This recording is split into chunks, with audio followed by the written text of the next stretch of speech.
The American soldier was never supposed to be the most feared man on any battlefield. You think you know why the Allies won World War. It is September 1941. The air over central Louisiana is so thick with humidity that breathing feels like drinking. The trees are old here, cypress and pine pressing together in walls of dark green, the ground beneath them soft and treacherous, more water than earth. The Red River winds somewhere to the east. Somewhere to the north, the city of Shreveport waits under a pale sky, its streets unnaturally quiet, as if the town itself knows what is coming. What is coming is enormous dot through the heat haze. Columns of men and machines stretch in both directions as far as any eye can see. Trucks, artillery carriages, half-tracks painted olive drab. Men in field uniforms, their faces already red from the September sun, their boots already caked with the reddish mud that has been eating at roads since the first heavy column passed over them 3 days ago. The dust hangs in curtains behind every moving vehicle. The sound, the grinding of engines, the clank of steel, the shouted commands of junior officers, carries for miles. This is the largest military exercise in the history of the United States. Army. Nearly 500,000 men are operating across a zone that stretches more than 3,000 square miles of Louisiana terrain. They are not on a parade ground. They are not moving in neat, inspectable formations along cleaned roads.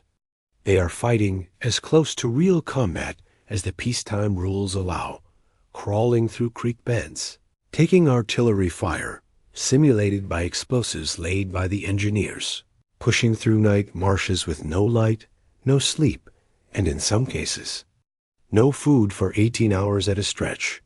Two armies face each other here in the pine forests and river bottoms of the American South. The Red Second Army, under Lieutenant General Ben Lear, has crossed the Red River in force. The Blue Third Army, under Lieutenant General Walter Kruger, his chief of staff, a precise, methodical colonel named Dwight D. Eisenhower, is moving north to meet it. Between them is a swath of American countryside that will be, for the next several weeks, as close to a battlefield as any place on American soil has been since the Civil War.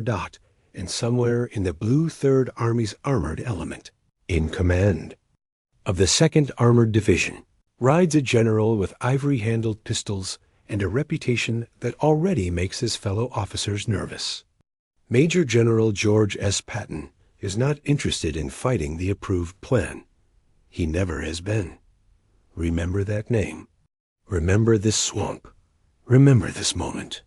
Because what is about to happen here, in this forgotten Louisiana autumn, will shape the fate of the entire world, and the men who watch it happen from both sides of the eventual conflict will never forget what they see. To understand why the Louisiana Maneuvers matter, you have to understand what the United States Army looked like in the years just before them. The picture is not flattering. It is, in fact, almost incomprehensible. In 1939, the United States Army numbered approximately 174,000 men. That was the total, the whole force. Not a reserve pool, not a peacetime skeleton. The entire standing army of the most industrially powerful nation on earth barely exceeded the population of a mid-sized American city. The German Wehrmacht, at that same moment, was fielding millions of combat-hardened soldiers, veterans of the annexation of Austria, the dismemberment of Czechoslovakia, and the blitzkrieg annihilation of Poland. The Imperial Japanese Army had been fighting continuously in China since 1937 and had developed a corps of battle-seasoned infantrymen whose physical and tactical conditioning was considered by most serious military analysts to be among the finest in the world. The United States Army, by comparison, had no armored divisions worthy of the name. Its officer corps was aged, many of its senior leaders the products of an army that had not fought a serious sustained campaign since 1918.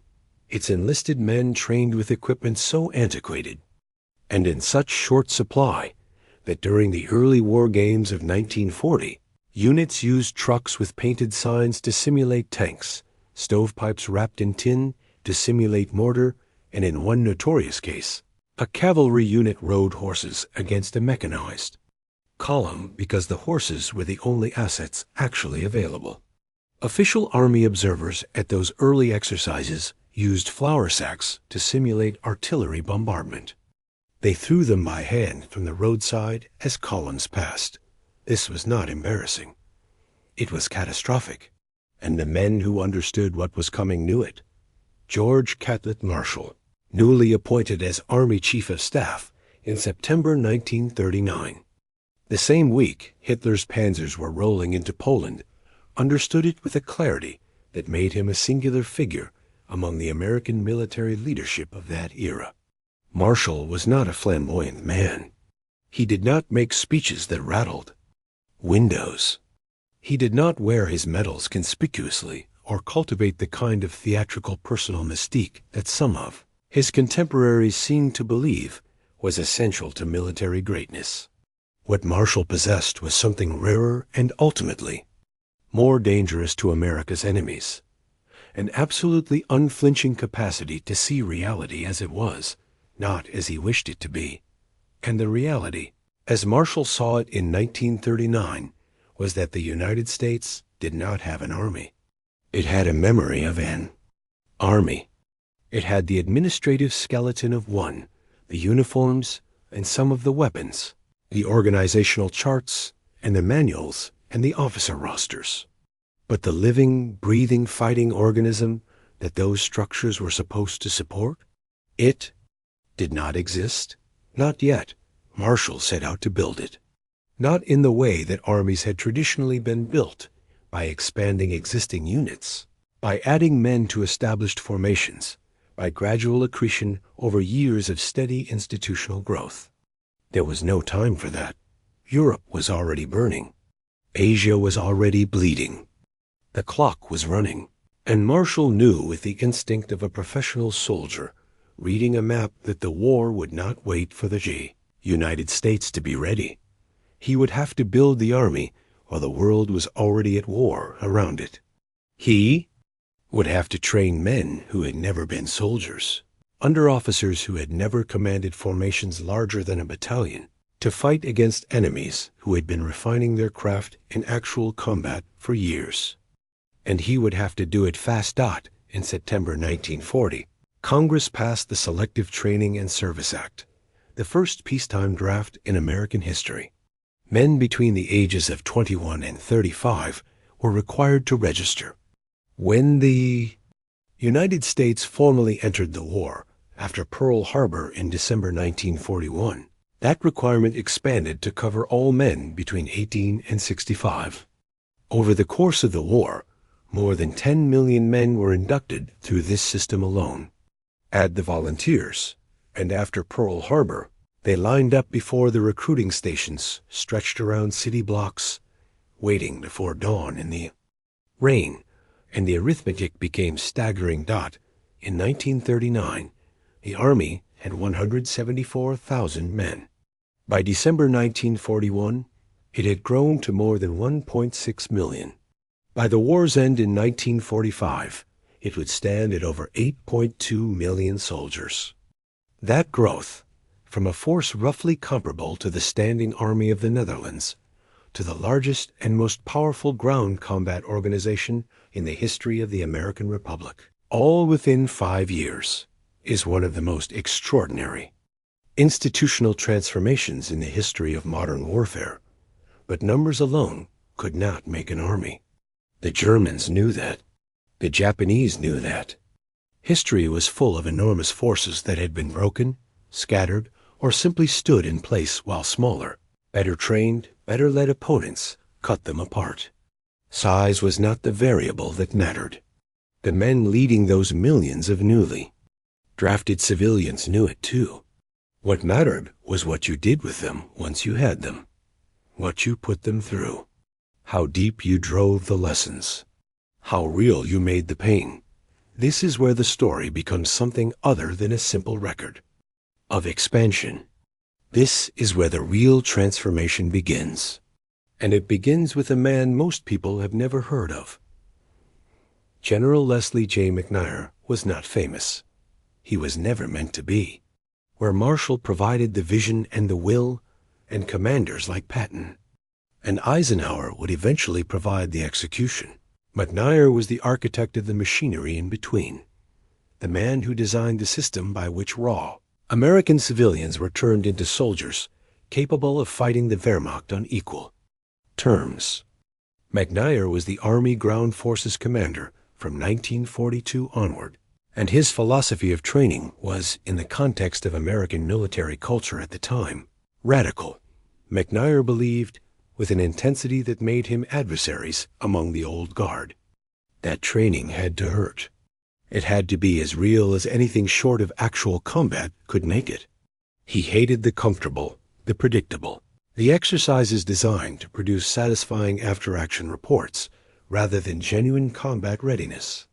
He insisted on live ammunition in training exercises, rounds fired overhead while men crawled beneath them, artillery actually detonating within measured distances of advancing columns, demolition charges placed to go off close enough that soldiers felt the concussive wave in their chests and smelled the cordite in their nostrils and understood, in their bodies and not merely in their minds, what it would feel like when real shells came in. This was dangerous. Men were hurt. Occasionally, men died in training. McNair accepted that. The alternative, sending men into combat who had never experienced the physical reality of artillery fire, who had trained in sterile, consequence-free environments and arrived at the front with minds still shaped by peacetime assumptions, was far more dangerous, far more lethal, not just to those individual soldiers, but to the larger formations they would serve in, to the campaigns those formations would fight, to the outcome of the war itself. McNair's doctrine was shaped by a simple, brutal understanding of human psychology under stress. A man who has never been frightened in training will be paralyzed by fear the first time he encounters real fire. A man who has been trained under conditions as close to genuine combat as skill and safety. Allah has already made some accommodation. With fear, he knows, in the part of himself that doesn't reason but simply responds, that he can function when the noise becomes catastrophic and the ground shakes and the air tastes like burning metal. He has been there before, in a sense. And that prior experience, that trace memory of having survived and continued to function under intolerable conditions, is worth more, in the mathematics of combat effectiveness, than any number of hours on a clean, safe practice range. This was the intellectual foundation beneath the Louisiana Maneuvers, beneath the Carolina Maneuvers, beneath all the great pre-war exercises that Marshall and McNair drove forward with such relentless urgency. These were not demonstrations. They were not confidence builders or public relations exercises for a nervous Congress. They were as close to actual war as it was possible to stage with blank ammunition and suspended rules of engagement. And they were intended to identify and eliminate every weakness in the American military before that organism was called upon to fight and die in real conditions, against real enemies. The results were revealing, and not entirely flattering. In the Arkansas maneuvers of August 1941, and again in the Louisiana exercises that followed in September, observers, senior officers attached to the exercises, specifically to evaluate performance, filed reports that read, in places, like clinical dissections of institutional failure. Communications broke down. Units lost contact with adjacent formations. Officers made decisions based on outdated maps and incomplete intelligence. And when the situation changed around them, as it always does in war, with a velocity and a malice that no plan can account for, they often froze, waiting for guidance from above, rather than adapting to what was in front of them. The armored forces moved well on roads, but became disorganized in rough terrain. The infantry, physically fit and willing, too often attacked in dense formations that would have been catastrophically costly against real machine guns. Logistics failed to keep pace with advancing columns. The supply system, that invisible skeleton without which any army, however brave and well armed, will eventually collapse, was revealed in exercises after exercise to be inadequate, inflexible, and dangerously dependent on conditions that real combat would not provide. These were sobering findings. And Marshall, to his credit, responded to them with the same unflinching directness with which he approached every problem. Of the 42 divisional corps and Army commanders who took part in the fall 1941 maneuvers, he relieved or forced aside 31 of them. 31 out of 42 senior commanders, men who had spent careers building reputations and accumulating the seniority that the pre-war Army rewarded above almost everything else, were swept aside to make way for officers who had shown, in the hard school of the exercises, the flexibility and aggression and capacity for independent action that Marshall believed the war would demand. Among the small cohort who survived this ruthless culling were names that would become, over the next 4 years, among the most recognized in the history of American arms. Eisenhower, who had shown in Louisiana a precise, creative staff mind that could manage complexity while remaining clear about essentials.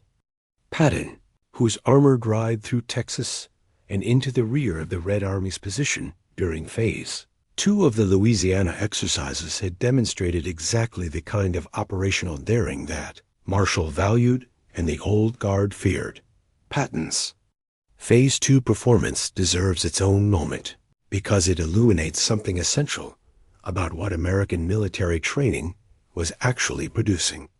The approved plan for Blue Army's advance on Shreveport called for a methodical, well-coordinated push up the main axis of advance. Eisenhower, as Kruger's chief of staff, had designed a flanking movement that used the armor to swing around. The Red Army's western flank, a sound classical operational approach. What Patton actually did was rather more dramatic. He drove his second armored division on a top-speed run of nearly 400 miles, sweeping through Texas, officially outside the designated maneuver area, a technicality Patton dismissed with the observation that he was unaware of any rules in war, looping north through Woodville and Nacogdoches and Henderson, and then slashing back into Louisiana from behind the Red Army's position. He supplied his division not through the approved military supply chain, which was too slow and too dependent on predictable road networks, but by purchasing fuel directly from gas stations along his route of march, paying in cash, moving before the Red Army's intelligence could locate him, or the Red Army's umpires could catch up with him to adjudicate his improvised supply solution.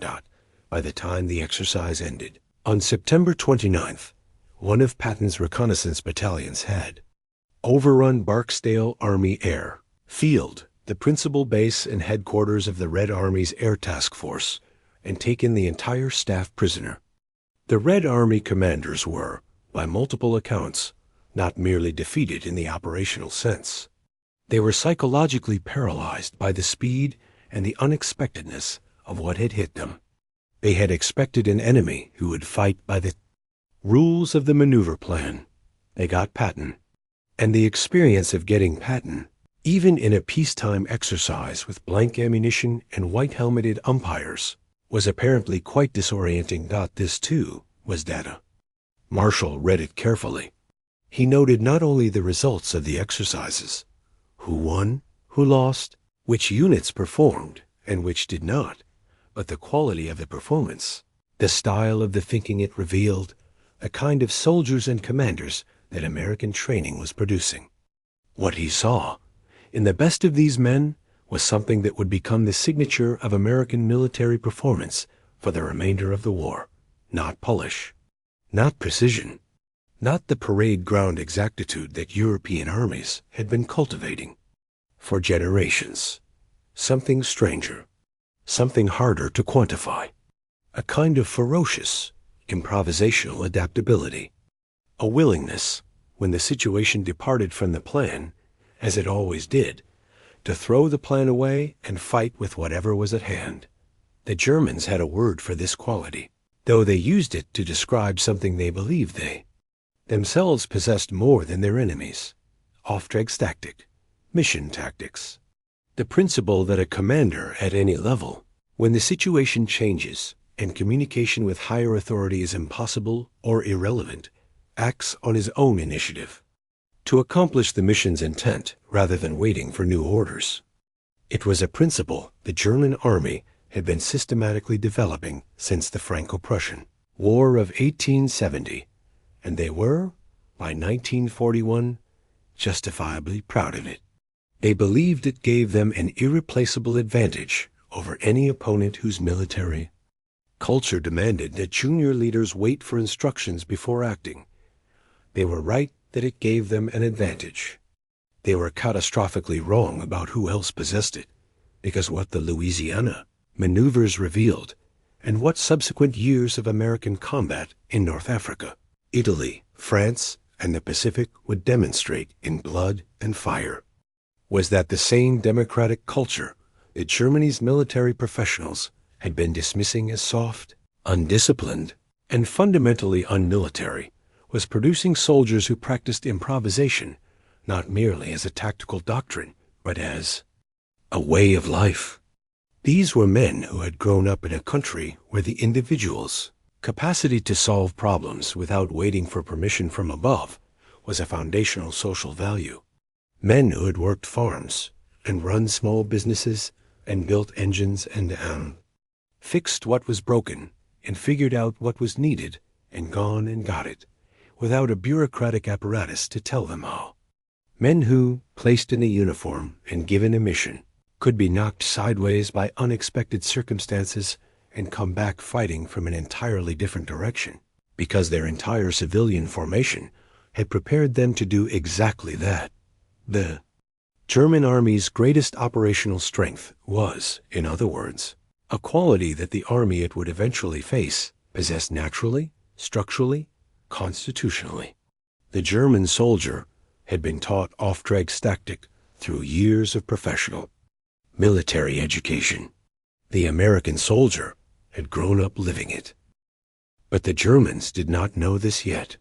Not in 1941, not in early 1942, and this is where the emotional architecture of this story shifts, where we move from the American side of the picture to the German perspective, and discover how comprehensively and how dangerously the masters of Oster's European warfare had misread the thing they were about to face. The prevailing German view of America in the years before Pearl Harbor was, to put it bluntly, contemptuous. This was not an accident or the product of mere ignorance. It was a considered assessment, built on evidence that, from a certain angle, seemed genuinely persuasive. Germany's military professionals had been watching the United States throughout the 1930s, and what they saw did not impress them.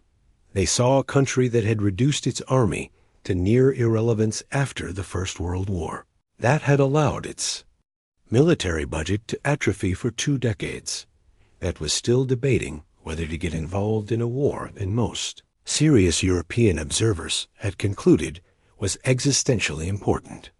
They saw a democracy whose elected representatives were constrained by public opinion, whose military decisions were subject to congressional debate, whose soldiers in the few exercises they did conduct often looked, by Prussian standards, casual to the point of sloppiness, their officers walking among their enlisted men with an informality that any Wehrmacht NCO would have found scandalous. They saw, above all, prosperity. And prosperity, in the ideological framework of the German military tradition, was the enemy of martial virtue. Rich nations grew soft. Nations addicted to comfort feared death too much to make good soldiers. The United States was, in the German analysis, a nation of shopkeepers and factory workers, and farmers who had never been tested by real hardship. who had no living memory of an enemy army on their own soil, who could not possibly, in the time available, produce the kind of hard, disciplined, combat-ready force that the Wehrmacht had spent a generation forging. This assessment was not unique to Germany. It was, with minor variations, the view of Japan as well. The prevailing belief in Tokyo throughout the late 1930s and into 1941 was that the American nation lacked what the Japanese military culture called Yamato Damashi, the spirit of the Japanese people, the capacity for sacrifice and endurance. That Japanese military doctrine held to be decisive in the final analysis over material advantages. The Americans would throw money at their problems. They would build ships and planes and tanks in enormous quantities. But when it came to the fundamental test, the willingness of men to endure suffering and face death without flinching, the Americans would, in the Japanese analysis, break. They had been too comfortable for too long. They had forgotten, if they had ever known, what it cost to truly fight. These assessments, German and Japanese alike, shared a common intellectual error. They confused the appearance of a society at peace with the character of that society under pressure. They looked at American men playing baseball and driving automobiles and eating in restaurants and saw softness. They did not understand. They could not, perhaps, from within their own cultural frameworks, understand that what they were looking at was not the absence of toughness, but toughness in its civilian form, preserved, waiting, the report that had circulated among German intelligence analysts in the years preceding. Pearl Harbor contained an observation attributed to Karl Finkel of Bollingen, who had encountered American soldiers during the post-WWI occupation of the Rhineland. And it went like this. The prevailing opinion in Germany before our entry into the war was that America was a money-hunting nation, too engrossed in the hunt of the dollar to produce a strong military force. But since our troops have been in action, the opinion has changed. That change in opinion had happened once before, in 1918. The German military tradition had partially absorbed the lesson then. By 1939, those lessons had been largely reinterred under 2 decades of resentment, ideology, and a seductive mythology. Of the stab in the back, the belief that Germany had not really been defeated in 1918, only betrayed from within. They were about to be given the lesson again. With considerably greater emphasis here is what they did not know was happening while they made their calculations about American softness. While the Wehrmacht was refining doctrines already proven in combat, while the panzer divisions that had shattered France in 6 weeks were resting and re-equipping for the next campaign, the American Army was conducting the most intensive program of military training that any democracy in the history of the world had ever attempted in peacetime. The numbers alone were extraordinary. Between the passage of the Selective Training and Service Act in September 1940 and the end of the war in 1945, more than 10 million men moved through the training apparatus that Marshall, McNair, and their subordinates had designed and were continuously refining. Across dozens of massive training installations that had been constructed at emergency speed, Camp Polk in Louisiana, Fort Benning in Georgia, Camp Claiborne, Fort Bragg, Camp Pendleton, Fort Lewis, the machinery ran around the clock, 7 days a week, processing civilians into soldiers with an efficiency that would have seemed impossible to anyone who had watched the flour sack artillery exercises of 1940. Every man who entered the system went through basic training first. This was the foundation, the deliberate demolition of the civilian self and the construction of something new in its place.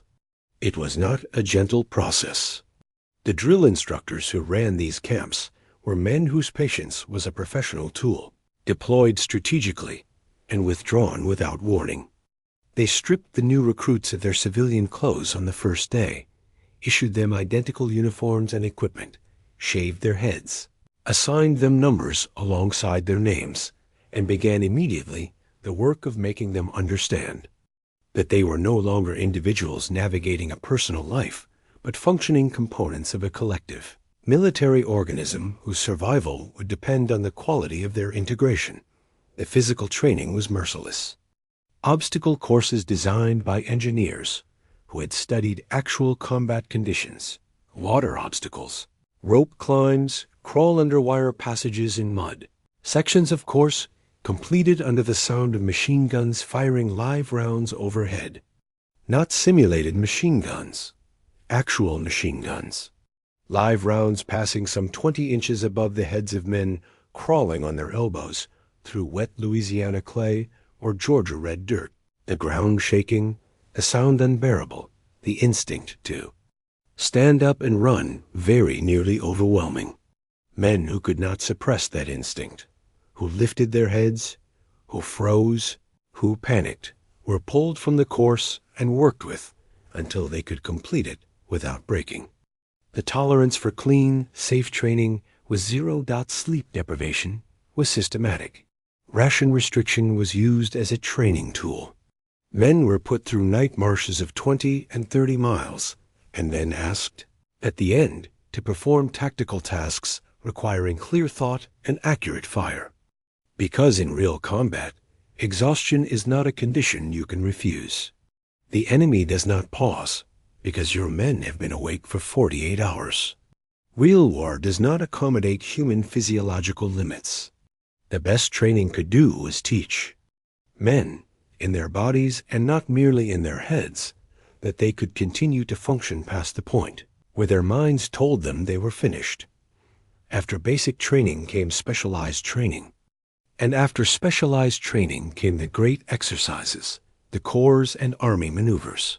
That put hundreds of thousands of men into actual terrain and tested not just individual soldiers, but the entire system of command, supply, communication, and coordination. These exercises, as McNair insisted, had to simulate as closely as possible the conditions of actual combat, not the orderly map exercise conception of combat, where each side moves according to script and the outcome is determined by theory.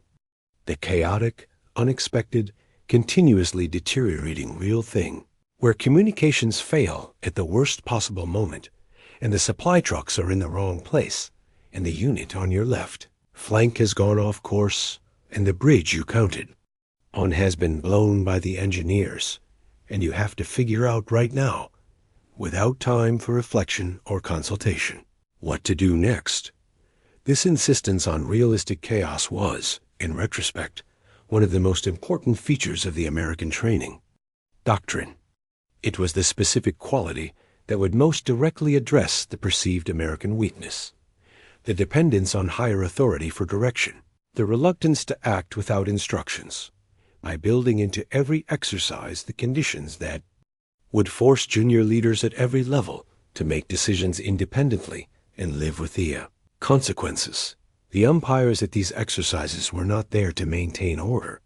They were there to inject disorder, to sever communications at critical moments, to simulate casualties among command elements, to present commanders with tactical problems that had no clean solutions and very short timelines for decision. The frustration this caused among officers accustomed to the tidier world of peacetime training was, from McNair's perspective, precisely the point. The frustrated officer was being taught something. The comfortable officer was not. By late 1942 and into 1943, as American units began deploying overseas and encountering actual combat in North Africa and the Pacific, the feedback from the field began flowing back into the training system. This feedback loop, taking what real combat was revealing about American strengths and deficiencies and incorporating those lessons almost in real time into the training programs, was another feature of the American approach. That set it apart from most of its contemporaries. The Germans updated their doctrine. The Japanese updated their doctrine. But neither did so with the speed or the institutional flexibility that the American Army demonstrated in those years of continuous Revision. After the Kasserine Pass disaster of February 1943, where German forces under Rommel smashed into inexperienced American units in Tunisia and exposed shocking deficiencies in small unit tactics and leadership, Marshall and Eisenhower, now commanding in the Mediterranean theater, drove changes into the training pipeline with such urgency that units in stateside camps were incorporating Kasserine's lessons within weeks of the battle. This was not merely administrative efficiency. It was a cultural reflex. The same national character that made American soldiers improvisational under pressure made American institutions adaptive under criticism. The Army did not protect its doctrine from uncomfortable evidence. It consumed that evidence and changed. And all the while, the chocolate bar sat in every K ration, in every field pack, in every supply depot that American logistics built and maintained with a thoroughness that, to the men fighting on the other side of the wire, was less a tactical fact than a philosophical statement. The Hershey ration D-bar deserves its moment in this story. Commissioned by the United States Army in 1937 from the Hershey Chocolate Corporation, it was not, by the admission of everyone who consumed it, a pleasant product.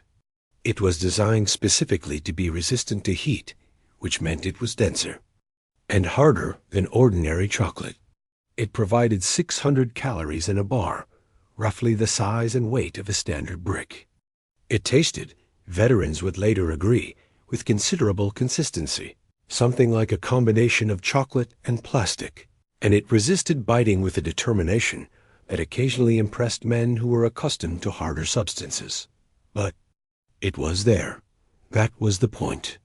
Every American soldier in the field, in every theater of the war, in the jungles of the Pacific and the mud of Italy and the frozen fields of Belgium, had a chocolate bar in his field ration, alongside cigarettes, alongside hard candy, alongside individually packaged coffee and sugar and powdered lemon drink and toilet paper and chewing gum.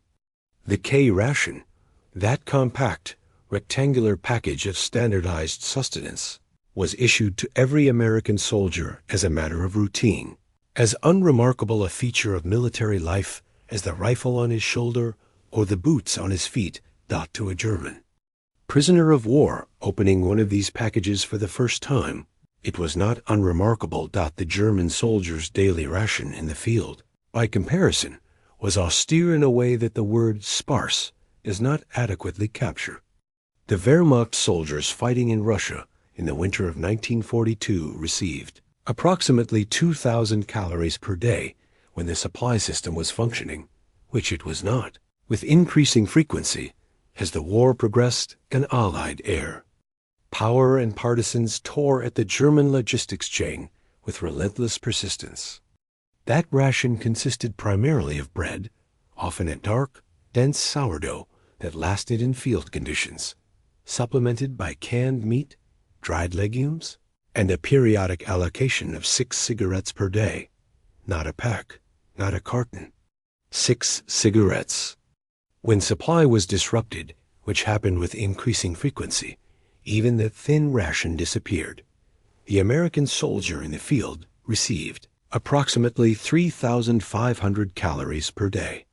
The Wehrmacht commander who discovered this figure and multiple accounts confirmed that when captured American supply manifests made their way into German intelligence channels, the caloric content of American rations was one of the first things analysts noticed, did not find it a small detail. It was, in the language of military logistics, a statement about industrial capacity, about the depth and consistency of a supply chain, about the relationship between a nation's productive capacity and the willingness and ability of its soldiers to fight at full effectiveness day after day, week after week, for years. A well-fed soldier is not, by itself, a good soldier, but a chronically hungry soldier is progressively a worse one, in ways that are cumulative and eventually catastrophic. The German army's supply situation, always tighter than its opponents, became increasingly desperate as the war went on. The American supply situation, by contrast, improved as the war progressed. The industrial machinery Marshall had helped activate produce not just soldiers, but the material sustenance of soldiers, in quantities that eventually exceeded any rational calculation of need. The American forces in Europe in 1944 and 1945 were consuming supplies at a rate that German planners, working from their own supply models, simply could not make coherent. The numbers made no sense to them. They knew from captured documents what an American division required in a day of sustained combat. They ran the arithmetic. They compared it to what their own divisions received. And the gap, the enormous, widening, apparently inexhaustible gap, told them something about the nature of the enemy they were fighting that no tactical analysis could adequately convey. The German POZ, who arrived in American camps on American soil in 1943 and 1944, encountered a version of this arithmetic in the most direct form available to a human being.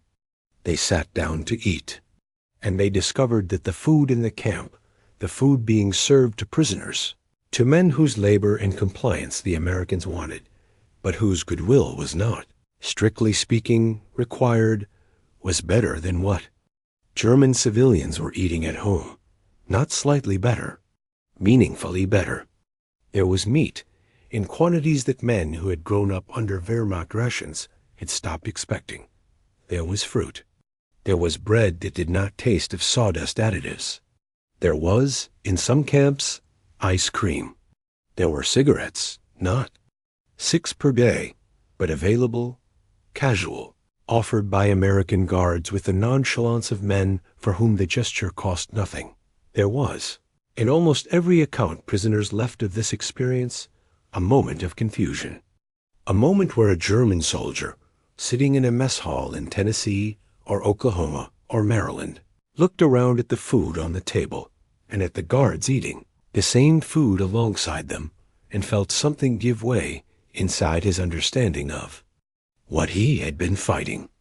Not necessarily his conviction. Conviction was a resilient thing, especially in men who had been inside a total ideological system for years. But something beneath conviction, something in the layer of assumption, that underpins conviction without being questioned or examined. Something about who these people were and what they represented and what it meant that they could do this, that they could take prisoners from a nation that had been bombing their cities and killing their sons and feed those prisoners better than the prisoner's own government was feeding civilians. One prisoner, interviewed years after the war, described the experience with a precision that no amount of official analysis could match. He said, "This was more food than I ate in a week," as a soldier fighting for the fatherland. And around him, the other prisoners were having identical reactions, looking at their plates with the stunned expressions of men encountering a fact they had no category to process. Frau Lisbeth Schaefer of Wallander, writing in intercepted correspondence during the post-World War I occupation, had perhaps intuited this quality before any official analyst thought to document it. Her letter, preserved in the American Intelligence Report, titled Candid Comment on the American Soldier, sighed, "I would like to go to America for a half year or so, because it is certain that these people possess a secret method which raises the most common fellows into an individual who stands up boldly and moves about freely and unconcerned." A secret method. She had felt it without being able to name it. The thing that turned ordinary men into something other than ordinary. The quality that made a German army officer, captured after combat and compelled to write an assessment of the enemy he had faced, produce reports that made his own high command uncomfortable. Reports that described American soldiers not as the undisciplined amateurs German doctrine had prepared for, but as something more troubling, soldiers who were confident without being arrogant, aggressive without being reckless, who coordinated with fire and air and armor in ways that the German training manuals had described as theoretically possible, but that actual American units were executing in practice. And there was the chocolate bar, appearing in each of these accounts like a recurring motif in a piece of music, a small, hard, slightly unpleasant object that nobody on the receiving end could quite forget. Captured German supply depots in North Africa in 1943 contained caches of American K rations that German soldiers had taken not for intelligence value, but simply to eat. German officers who had mocked American rations in the abstract were observed by multiple witnesses, eating them with the focused attention of hungry men when circumstances provided the opportunity.